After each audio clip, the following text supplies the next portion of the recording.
형제자 여러분 안녕하세요. 오늘은 8월 7일 수요일 양심에 부끄럽지 않는 신앙이라는 제목으로 사도행전 22장 30절부터 23장 11절까지를 묵상합니다. 30절 이튿날 천부장은 유대인들이 무슨 일로 그를 고발하는지를 진상을 알고자 하여 그 결박을 불고명하여 제사장들과 온 공회를 모으고 바울을 데리고 내려가서 그들 앞에 세우니라.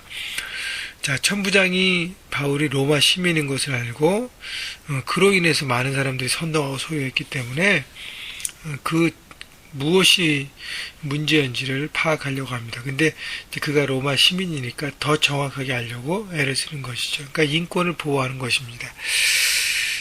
결국은요, 하나님은 천부장을 통해서 사용하셔서 바울의 신변을 보호하고 바울이 예루살렘에서 안전하게 나름대로 그렇게 있을 수 있도록 여러 가지로 도우신 것이죠. 그래서 하나님은 우리의 삶의 모든 부분, 우리가 만나는 사람, 우리가 예상하지 못한 사람, 주변에 있는 모든 사람들을 통해서 하나님의 일을 이루어 가십니다.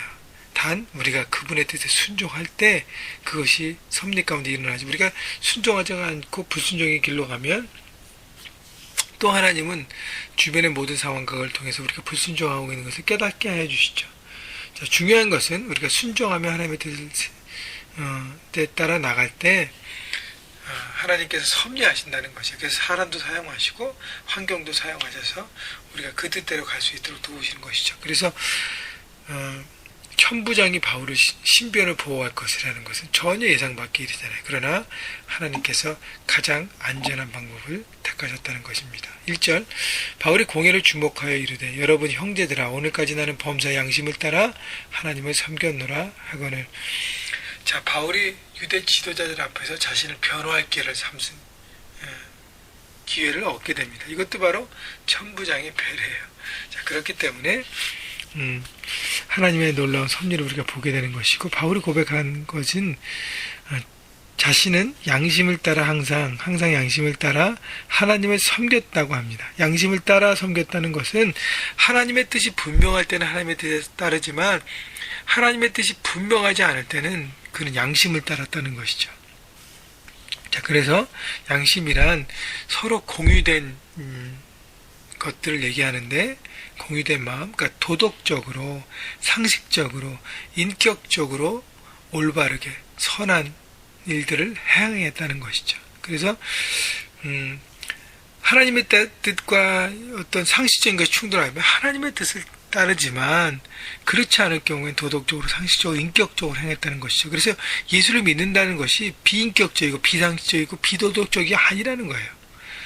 바울은 그 양심에 따라 했고, 그 다음에 하나님을 섬겼다는 것은 하나님의 사람으로서 행동했다는 것이죠. 하나님의 뜻에 따라 삶을 추구하고 살았다는 것을 얘기합니다. 2절 대제사장 아나니가 바울 곁에 서 있는 사람들에게 그 입을 치라 명하니, 대제사장은 공회의 리더로서 바울이 한마디 했던 것을 듣고 입을 치라고 얘기합니다. 그러니까 더 이상 들어볼 필요 없이 저 사람은 죄인이다라고 고백했는데, 여러분 한마디를 듣고 어떻게 알겠습니까? 그 하나님을 모욕했거나 무슨 큰 율법을 범했으면 몰라도 자신은 하나님의 양심을 따라 하나님을 섬겼습니다. 그러면 바울이 왜 또 무엇을 어떤 일로 됐는지 구체적으로 묻고 알아보는 것이 공회의 리더로서, 유대인의 총 리더로서 대제사장이 해야 될 일인데 그는 감정적으로 대항합니다. 자, 그렇기 때문에 탑 리더로서의 자질이 부족했던 것을 볼 수 있죠. 자, 그래서 바울은 여기에 이렇게 한 사람이 그렇게 얘기했다고 해서 바울은 기죽지 않습니다. 대제사장을 몰랐다고 했는데, 몰라서도 이렇게 나이가 많고 어떤 그 사람의 어떤 그 위험과 어떤 그거를 느꼈을 텐데도 아무리 그럴지라도 그가 잘못된 말을 하고 잘못된 삶의 방법을 선택하면 거기에 대해서 올바르게 해야 될 말을 하는 것이 바로 바울의 모습이죠. 바울은 세상에서 기죽지 않고 담댔다는 것입니다. 바울이 이르되 회칠한 담이여 하나님이 너를 치시리로다. 내가 나를 율법대로 심판한다고 앉아서 율법을 어기고 나를 치냐 하느냐 하니, 바울은 담대하게 그것은 잘못되어 있다. 율법대로 심판한다고 하면서 어떻게 율법을 어기느냐, 담대하게 그는 선포합니다.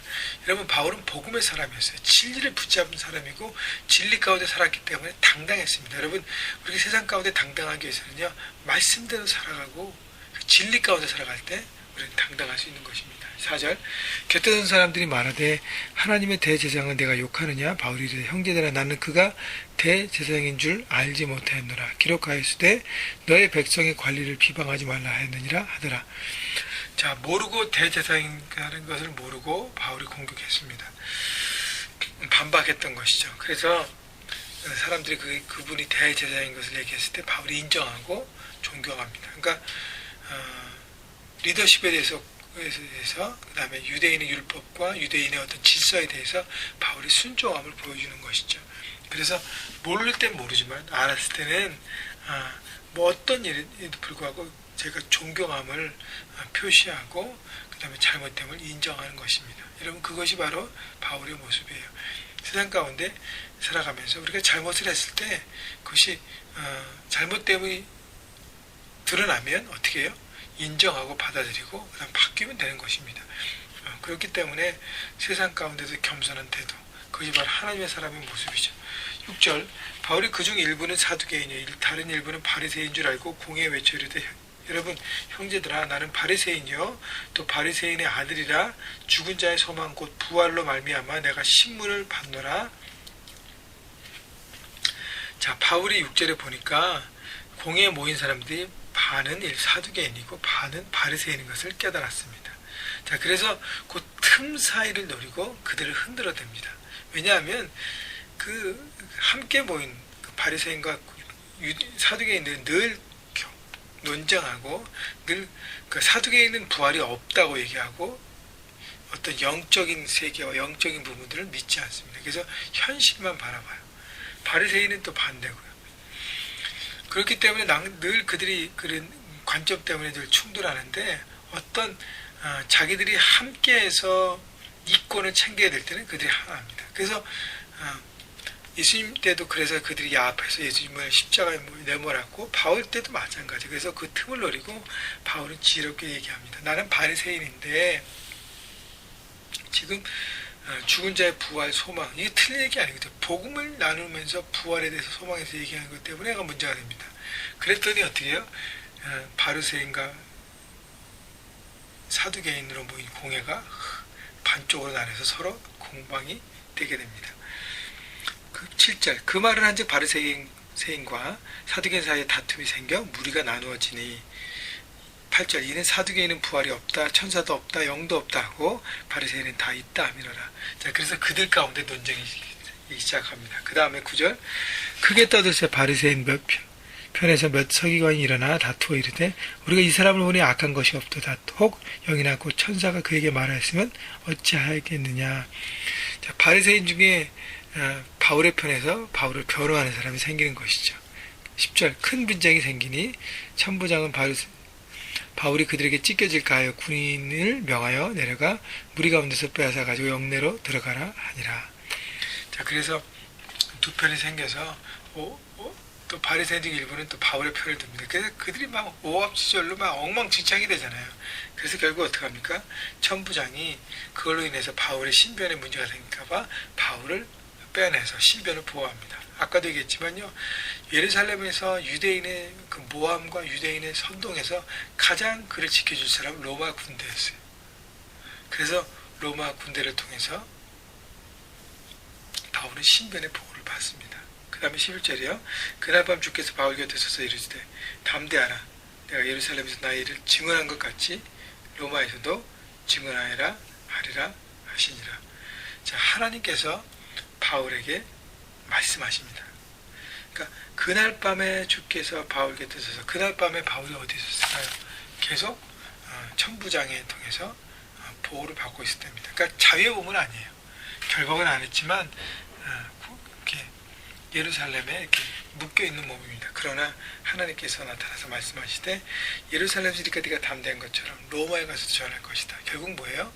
예루살렘의 모든 일을 통과하고 로마에까지 가서 하나님의 비전을 주겠다고 하나님께서 컨펌해 주는 것입니다.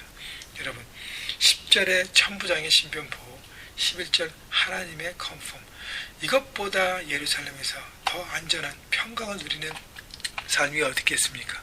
이것이 바로 하나님의 인도하심과 섭리였다는 것이죠. 그래서 많은 사람들이 예루살렘에 가는 것을 바울이 가는 것을 막고 안 된다 그러고 울면서 막고 여러 가지 했지만 바울이 그 모든 것을 돌파하고 갔던 것은 하나님의 섭리와 하나님의 인도하심이 있기 때문인 것입니다. 여러분, 그래서 세상 가운데 우리가 살아가면서 여러 가지 이렇게 분석해 볼 때 다 아니고 이거는 고생기고 어렵지만 하나님의 뜻이라면 우리가 순종할 때 하나님께서 점점 그 뜻에 순종의 길에 뜻을 보여주시고 알게 하시고 깨닫게 하셔서 이 길을 통해서 평강을 누리고 하나님의 뜻을 이루는 삶을 살게 될 것입니다. 여러분, 세상에서 바울처럼 담대하고 지혜롭고 그리고 하나님의 섭리를 경험함으로 놀랍게 승리하고 평강을 누리시는 여러분 모두가 되시기를 주님의 이름으로 축복합니다.